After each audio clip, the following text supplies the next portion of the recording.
परमेश्वर के नाम की महिमा हो। मनुष्य का स्वभाव यही है कि वो कुछ करके दिखाना चाहता है।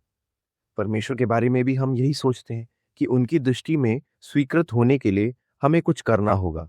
शायद अच्छे काम, शायद नियमों का पालन, दूसरों की सहायता। इन सब अच्छे कामों से शायद परमेश्वर प्रसन्न हो जाए। ये सोच स्वाभाविक है। पर प्रभु यीशु मसीह ने इस सवाल का एक ऐसा उत्तर दिया जो हमारी सारी धारणाओं को एक ओर रख देता है। जब लोग प्रभु यीशु मसीह को ढूंढते हुए आए तो उन्होंने यही बात उनसे पूछी। यूहन्ना रचित सुसमाचार 6 अध्याय के 28 और 29 में उन्होंने उससे कहा, परमेश्वर के कार्य करने के लिए हम क्या करें? प्रभु यीशु मसीह ने उन्हें उत्तर दिया, परमेश्वर का कार्य यह है कि तुम उस पर जिसे उसने भेजा है विश्वास करो। लोग शायद एक सूची की प्रतीक्षा कर रहे थे, नियमों की एक लिस्ट, ये करो वो करो।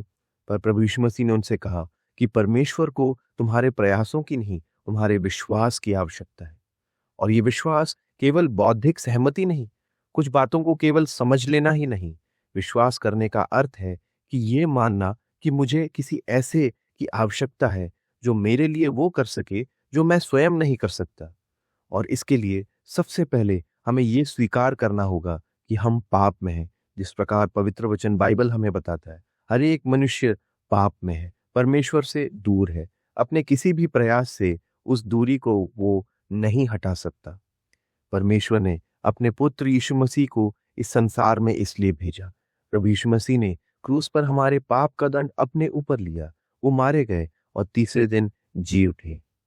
इफिसियों की पत्री 2 अध्याय के 8 और 9 में हम इस प्रकार पढ़ते हैं, क्योंकि विश्वास के द्वारा अनुग्रह ही से तुम्हारा उद्धार हुआ है, और ये तुम्हारी ओर से नहीं वरन परमेश्वर का दान है, और ना कर्मों के कारण, ऐसा ना हो कि कोई घमंड करे।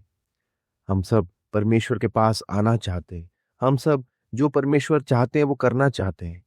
उसके लिए एक ही रास्ता है कि उनके पुत्र प्रभु यीशु मसीह में हम विश्वास करें और अनंत जीवन पाएं।